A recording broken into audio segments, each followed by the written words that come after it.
Okay, hello and welcome to another vlog about education, specifically in Japan.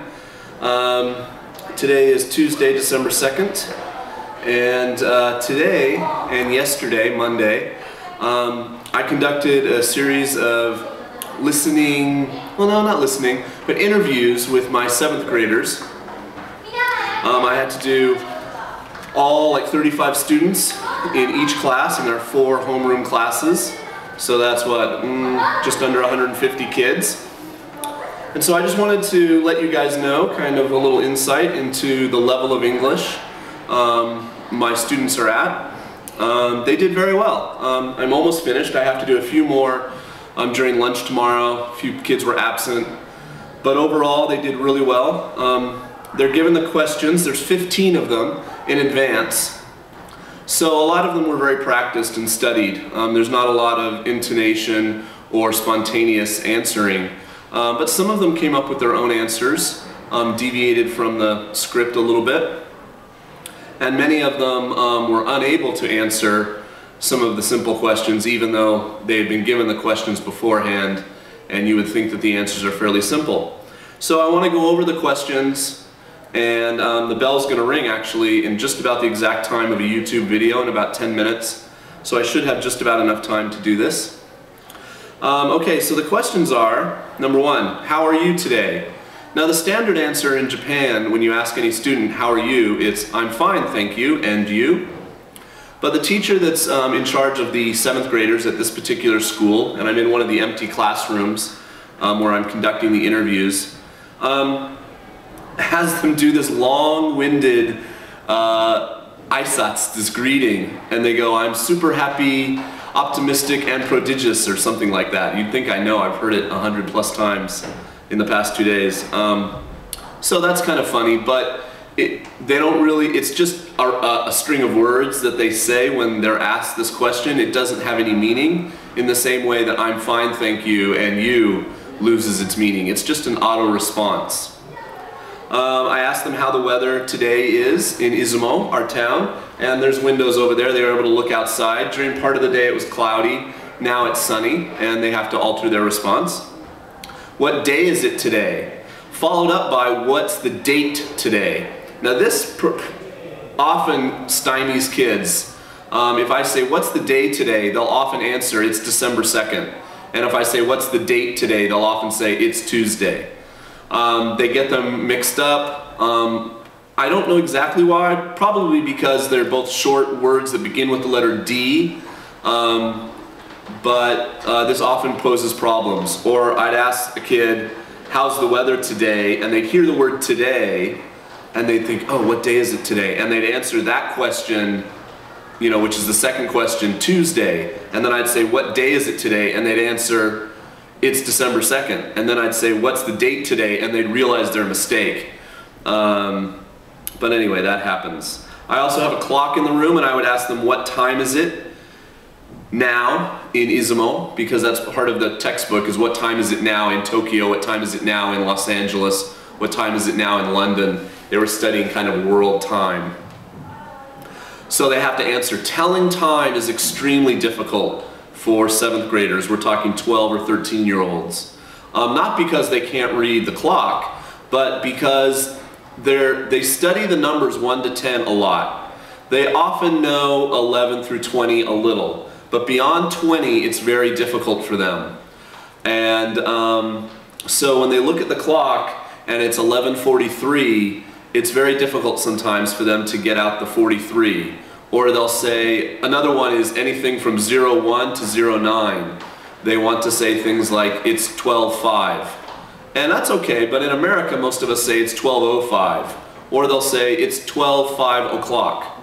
And obviously we only usually use the o'clock if it's an even, you know, numbered hour, like 1 o'clock, 2 o'clock, 3 o'clock. These are some small problems they have with adapting to English. A lot of them would say it's 10:30 in the afternoon when it was really morning, or they would say, you know, when I had students at lunchtime, they would say, oh, it's 1:25 in the morning, when obviously it's afternoon. Little things. Some of that, of course, is nerves. They're nervous. They're taking a test. The next question is English interesting? Which is kind of a funny one that I thought that Sensei put on here, because for the most of the kids, of course, answer yes if they know the answer. It's a simple yes, no, but they have to be able to say yes it is or no it's not. And it's funny, some of the kids would be like, no it's not. And I always thought that would prejudice me as an English teacher against them for the rest of the test, but of course, you know, it doesn't matter. When is your birthday? Most of them know this one, but again, ordinal numbers give them some problems, as with the date. Instead of saying it's December 2 or December 2nd, some of them say it's December 2. And again, with their birthday, they'll say, I was born on April 11 instead of April 11th. Or I was born on, you know, January 31 instead of the 31st. That's a very small thing, and I don't take off points for that if they do that. What's your favorite subject? Most of them are able to do this. If they need help in Japanese, I will prompt them, Suki na kyoka? What is your favorite subject? And then some of the other questions, I'm not going to have time to go through all of them. How many classes do you have on Mondays? They're supposed to answer, we have 5 classes on Monday. It's difficult for them to sometimes think in the plural because of the way Japanese is structured, so it's hard for them to think of. Also, the we is difficult sometimes. They want to say I have. And that's fine. I mean, that's actually grammatically correct. I have 5 classes on Monday. Do you often listen to music? Now, this was when a lot of the kids messed up. Because if they said, yes, I do, that's fine. And then they were supposed to follow it up with, and I like, or my favorite singer is, you know, Iotsuka, or my favorite group is Green. But a lot of them said, no, I don't. My favorite group is. And obviously, if you were a native English speaker, you would say, oh, do you often listen to music? Oh, no, I don't. But, and you would put a but in there. But, when I do, or, but, I do like the Beatles, or, you know, do you often listen to music is its own question. So that was a hard one. How many sisters and brothers do you have? This is a hard question for them. A, Japanese kids tend to include themselves when they say in Japanese how many siblings they have. If you say, Nannin kyodai imasu ka? And they have 1 older brother, 1 younger sister, and they're in the middle, they'll say, I have 3 siblings, because they count themselves. It's a Japanese way of doing it. So they have to learn, A, to just say, I have 2 brothers, I have 1 sister. And again, this is hard for them to remember to leave off the S or add the S. I have no brothers, I have 1 brother. It's very difficult sometimes for them. Does your homeroom teacher speak English well? Yes, he does. No, he doesn't. Yes, she does. No, she doesn't. What club are you a member of? I'm a member of the brass band club. I'm a member of the chorus club. This was easy for most of them. But when I asked the follow-up, what do you do after school? This is difficult. They have to then use a verb. I play the trombone after school. I practice running after school. I play kendo after school. But most of them had rehearsed the answers ahead of time and did okay. The last thing on number 15 was, please talk about your junior high school. But of course, it wasn't like they were just going to tell me some random thing that, you know, and this was a surprise question. This was again rehearsed. They had 3 lines they had to say. The question was worth 3 points. They had to say that the school is in Shimane, Japan. They had to say it's 21 years old. And they had to say, we have 432 students and 30 teachers. 432 is a number that gives many of them problems. They would say 40, 32, etc.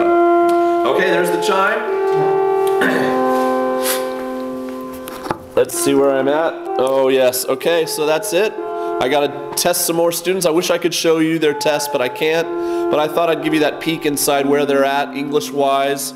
And most of them did very well. On a scale of 1 to 25, I graded them. Many of them got 20 to 24, and a few even got perfect. Okay, thanks. Bye.